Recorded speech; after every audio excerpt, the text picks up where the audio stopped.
الله لا إله إلا هو الحي القيوم لا تأخذه سنة ولا نوم له ما في السماوات وما في الأرض من ذا الذي يشفع عنده إلا بإذنه يعلم ما بين أيديهم وما خلفهم ولا يحيطون بشيء من علمه إلا بما شاء وسع كرسيه السماوات والأرض ولا يؤوده حفظهما وهو العلي العظيم بسم الله الرحمن الرحيم إن الحمد لله نحمده ونستعينه ونستغفره ونعوذ بالله من شرور أنفسنا ومن سيئات أعمالنا من يهده الله فلا مضل له ومن يضلل فلا هادي له أشهد أن لا إله إلا الله وحده لا شريك له وأشهد أن محمدا عبده ورسوله لا نبي بعده اللهم إنا نسألك علما نافعا ورزقا طيبا وعملا متقبلا. Kita melanjutkan insyaallah kajian zikir, doa dan perbuatan pengusir syaitan sampai di halaman 126, dan ini tentang cerita ketiga. Seorang lelaki menyihir satu keluarga karena tidak dapat menikahi anak perempuan mereka. Nah, ini bisa terjadi. Seorang lelaki menyihir satu keluarga karena tidak dapat menikahi anak perempuan mereka. Syekh Hamad berkata, ada sebuah keluarga yang terdiri dari 2 anak perempuan dan 1 anak laki-laki. Lalu ada seorang pemuda yang meminta kepada mereka yang lebih rendah martabatnya dari keluarga itu. Jadi pemuda ini mungkin miskin atau orang biasa. Nah, sementara ini keluarga yang memiliki 2 anak perempuan dan 1 anak laki-laki itu kaya atau mungkin punya martabat. Ya. Nah, ada seorang pemuda meminta kepada mereka untuk menikah dengan anak perempuan mereka. Namun mereka menolaknya.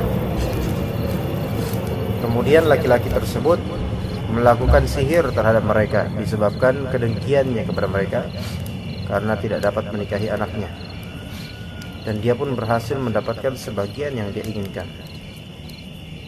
Sahih di sini, ya anak perempuan, anak laki-laki bisa aja balas dendam karena tidak dapat menikahi perempuan yang diinginkannya. Dan memang itu bisikan setan ketika misalnya seorang laki-laki ditolak oleh keluarga calon. Itu biasanya setan akan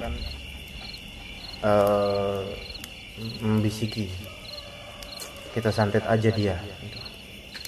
Ya. Jadi tergantung, kalau misalnya diaminkan itu bisa terjadi. Kadang-kadang berupa begini, ketika nggak bisa menemukan atau nggak bisa mendapatkan perempuan itu, akan ada di bayangan pikirannya bentuk-bentuk santet.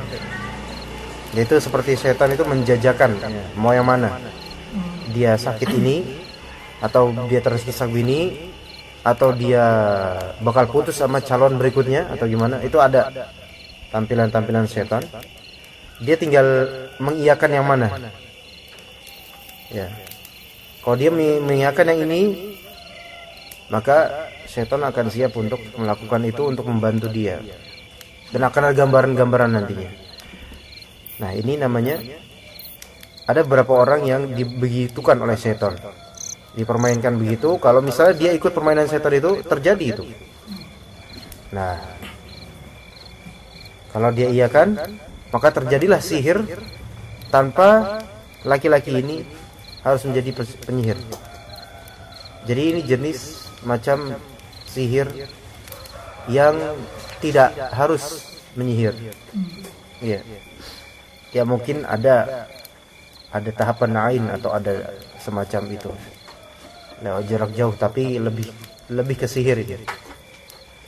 Terutama laki-laki yang memiliki khadam dari kalangan jin. Ya, ini kalau udah dendam, kemudian khadam itu akan menawarkan diri untuk melakukan eksekusi terhadap perempuan atau keluarganya, bahkan mungkin diganggu keluarga itu, disengsarakan dan sebagainya. Makanya naudzubillah, mudah-mudahan anak-anak perempuan kita kelak ya tidak didekati oleh laki-laki yang semacam ini. Ya. Dan laki-laki semacam ini juga bisa saja dia itu aslinya soleh, tapi karena terkena bisikan syaitan, ya, namanya kan kalau misalnya kita ditolak gitu kan, ya, kan tetap dia jelas nggak ngerasa perasaan itu sakit.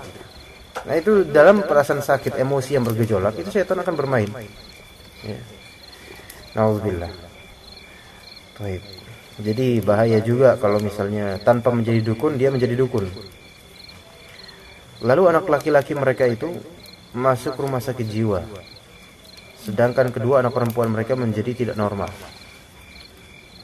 Ya.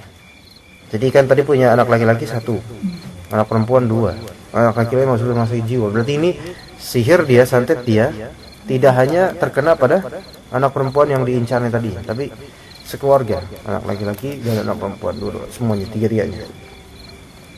Salah satunya dari anak perempuan berputar-putar di dalam rumah tanpa kelelahan dan kedua matanya naik turun. Nauzubillah.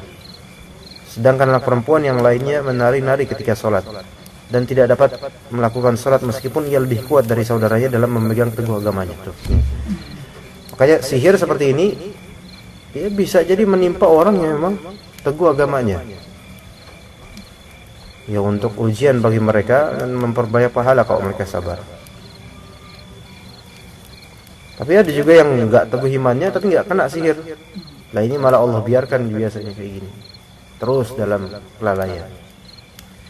Dan ketika anak-anak perempuan itu diruqyah, maka berbicaralah salah satu jin di antara mereka dan menjelaskan bahwasanya ia masuk disebabkan oleh sihir yang ditujukan kepada keluarga tersebut. Nah ini kadang-kadang jin itu terpaksa mengatakan begitu. Karena mungkin kalau udah duka kan kepanasan, sakitan, akhirnya nyerah, akhirnya ngasih tahu ini sihir gitu. Dan sebabnya masuknya jin sebagaimana telah disebutkan, sebabnya adalah itu. Dan kami menawarkan kepadanya untuk memeluk Islam. Dan maka dia pun masuk Islam dan keluar. Ya kan? Kadang jin peliharaan dukun yang dikirim kepada orang tertentu, kalau kita bacain ruqyah kemudian kita tanya, kemudian kita ajak baik-baik masuk Islam, kadang enggak selalu, kadang dia mau masuk Islam, jin itu. Namun kadang ditahan oleh dukunnya. Entah dengan cara apa ditahan sama dukun. Kadang gitu. Kadang ada dukun yang enggak bisa menahan anak buahnya jin untuk masuk Islam. Ada yang enggak bisa menahan, ada yang bisa menahan. Ya tergantung dari kehendak Allah. Tapi biasanya kok emang ini berkaitan dengan sihir, misalnya kita udah mengeluarkan satu jin, atau dengan izin Allah mengeluarkan satu jin, atau dengan izin Allah mengislamkan satu jin. Nanti ya, tukang sihir itu memasukkan lagi jin lain, yaitu bapaknya setan itu. Jadi ketika anaknya udah masuk Islam, maka dukunnya masukin bapak setan itu yang telah lebih dulu masuk, sehingga keadaan keluarga tersebut kembali seperti semula. Itu gitu lagi. Itu namanya sihir kayak gitu. Makanya bisa aja seseorang kena sihir sampai 10 tahun. Udah diruqyah, jinnya ini kebakar, tapi buhulnya masih di dalam. Kan buhul hal yang gaib kita nggak bisa tahu. Masih di dalam perutnya misalnya. Akhirnya ditanam lagi sama dukunnya. Ya itu bisa lama itu. Makanya emang ujian kalau udah kena sihir itu, ujian-ujian lain belum seberapa. Karena sihir ini Masya Allah. Biasanya memang kalau sihir itu menimpa anak-anak perempuan lebih mudah. Kalau misalnya pengen membuat orang tua kerepotan untuk menghancurkan keluarga, cukup sihir aja anak perempuannya. Ya kan, anak perempuan kan udah kadang kemauannya juga susah diturutin, susah diketahui. Terus habis itu kalau udah disihir, ya udah lebih mudah terkena perasaannya. Karena beda antara laki-laki dan perempuan. Kalau misalnya kita perasaan emosional kita itu lebih mudah terpantik, maka lebih mudah kena sihir. Maka perempuan lebih mudah. Iya. Lebih mudah juga mengundang syaitan. Maka kemudian nanti orang tuanya bakal kebingungan. Kalau orang tuanya nggak peduli ya nggak bakal diperhatiin. Tapi yang peduli bakal kebingungan, minta pertolongan sama Allah. Kadang Allah uji sampai lama gitu kan. Tapi itu semua takdir Allah, insya Allah menambah pahala bagi orang yang diuji. Ya. Yang keempat, keluarga yang terkena sihir selama 15 tahun. Ini lihat, 15 tahun terkena sihir. Ibarat kalau misalnya kita terkena ekonomi lemah 15 tahun itu gimana rasanya?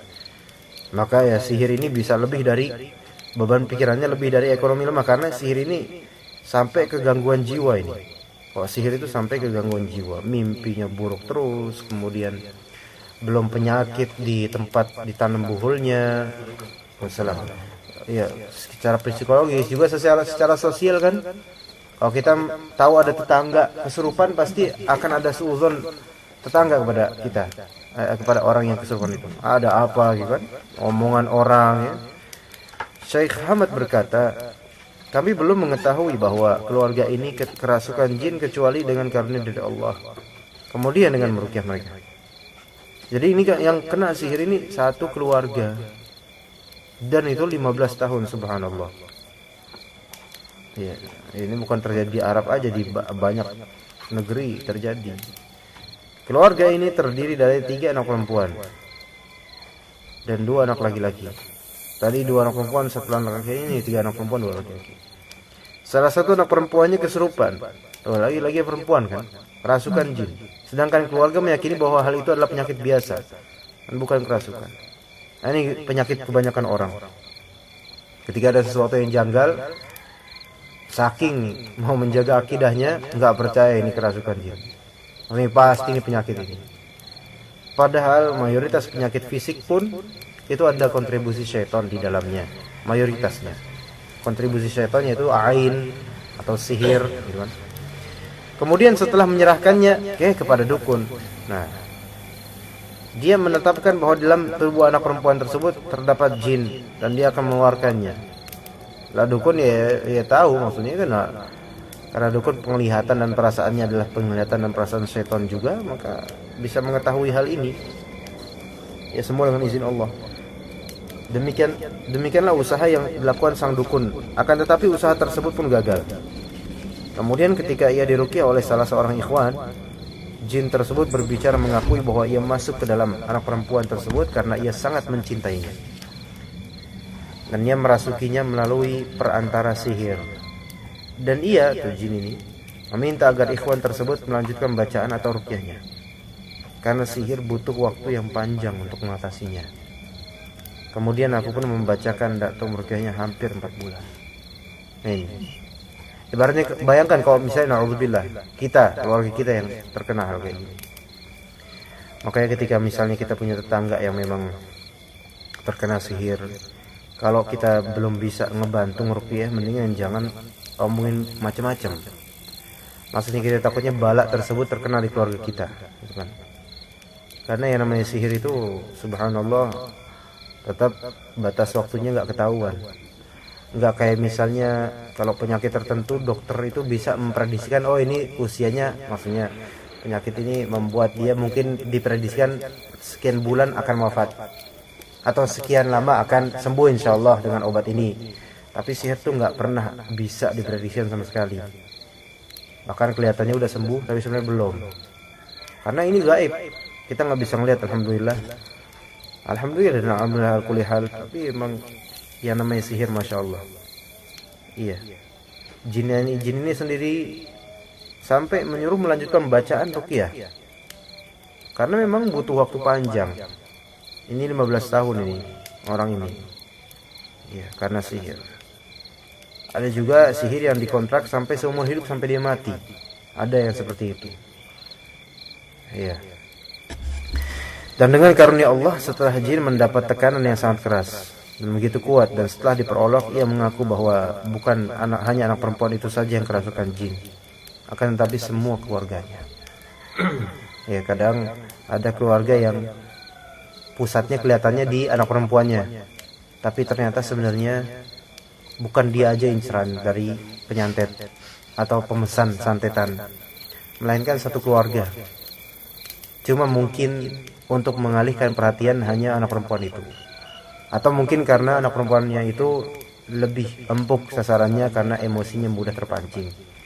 Emosi ini gak mesti marah, tapi emosi tentang flirting sama laki-laki, suka sama digoda semacamnya. Yang penting emosional itu ya bergejolak karena setan akan mudah merasukinya. Jadi hampir 7 tahun kedua orang tuanya pun kerasukan jin, naudzubillah. Sedangkan keduanya tidak pernah menghubungi orang lain. Dan keduanya meyakini bahwa hal itu adalah penyakit biasa yang menimpa anggota tubuhnya. Inilah orang kalau misalnya kurang ilmu tentang akidah, tentang Al-Quran, padahal untuk penyakit fisik sekalipun seperti pegel atau semacamnya, itu bisa diruqyah dengan Al-Quran, lebih didahulukan daripada dengan farmasi. Tapi kebalik di kita ini sekarang, karena memang mengikuti gaya hidup barat, semua didahulukan farmasi dulu sebelum bertawakal sama Allah, sebelum minta sama Allah. Ya, hal itu dikatakan oleh jin di depan ayah anak perempuan tersebut. Dan mereka memiliki seorang anak yang tinggal di Amerika yang menderita penyakit pada kandung kemihnya. Sedangkan para dokter mengaku tidak mampu mengatasi atau mengobatinya. Mereka memutuskan untuk menghilangkan kandung kencing tersebut dan meletakkan kantong luar agar dapat digunakan untuk kencing. Nauzubillah. Nauzubillah. Inilah kontribusi syaitan. Ya, jadi mereka bisa memberikan madarat dengan izin Allah. Sebagaimana di surat Al-Baqarah. Ya. Mereka tidak akan memberikan madarat kecuali dengan illa biiznillah. Ya. Ini semua sebagai ujian keimanan juga. Sungguh Allah ingin menghinakan mereka para dokter dan ingin memperlihatkan kebodohan dan kelemahan para dokter. Ini menunjukkan dokter sepintar apapun untuk masalah ini nggak bisa mereka. Pertama, nggak bisa mengidentifikasi. Kedua, tidak bisa memotivasi. Kalau misalnya kayak kemarin ada seorang yang Anda belum tahu kabar bapak itu gimana, tapi keluarganya meminta karena tolong di ruqyah semacamnya gitu, penyakit di perutnya, lambung gitu, tapi nggak ketahuan, dokter sendiri nggak ini, udah sampai dari 2013 dokter nggak bisa mendiagnosa dengan tepat ini kayak gimana, sampai ke level-level yang tinggi sekali baru ini ada gini-gini, tapi tetap ada kecurigaan. Bahkan pernah ngecek di dokter yang ternyata Kristen, perempuan atau laki, lupa, perempuan kayaknya, sampai dokter itu nyerah, ini di luar kontrol kita pak, kita nggak tahu ini penyakit apa. Udah bapak sekarang silahkan bapak mau ke dukun, mau ke kiai, mau ke ulama, itu kata dokter Kristen itu, ini udah di luar kontrol para dokter. Jadi adanya hal-hal semacam ini adalah salah satu keinginan Allah, adalah untuk membuktikan betapa dokter itu pun lemah sebenarnya. Dan hal-hal seperti ini malah kembali ke ahli agama, ahli agama, dukun gitu. Dan Masya Allah, menunjukkan kebodohan dan kelemahan para dokter juga dalam hal ini. Seandainya dokter-dokter itu bertakwa, mereka juga bisa meruqyah sebenarnya. Tapi kalau kita lihat sekarang, Masya Allah, dokter hanya dunia saja. Dan mereka makin, kita tahu ya, masyhur secara rahasia umum, dunia memang nyari duitnya. Masya Allah. Jadi setelah melakukan upaya-upaya maksimal, para dokter menetapkan bahwa masalahnya hampir saja selesai, karena mereka mengetahui yang menyebabkan banyaknya kencingnya itu karena dia memiliki 2 kandung kemih, yang besar dan yang kecil. Yang besar sudah tidak berfungsi dan yang kecil hanya yang kecil yang berfungsi. Lalu setelah dilakukan bedah dan operasi, ternyata mereka hanya mendapatkan 1 kandung kemih. Berarti apa yang mereka teropong melalui alat, dia punya 2 kandung kemih, itu salah. Itu secanggih-canggihnya alat tetap nggak selalu bisa memprediksikan apa yang di dalam bottom perut. Padahal sebelumnya menurut hasil ronsen mereka, saya terdapat 2 kandung kemih. Ya, dokter pun meninggalkan anak itu dan mengatakan adanya, wes kamu nggak bisa diobati, nyerah gitu. Ya kan, mau semahal apapun ya. Sedangkan sebagian dokter berkata, sungguhnya bagian anggota tubuhmu jauh lebih baik daripada anggota tubuhku. Malah itu. Iya malah, kamu tuh sebenarnya lebih sehat dari saya. Tapi kok kayak gini? Setelah melakukan berbagai usaha bersama jin dengan cara memandikannya dengan daun bidara.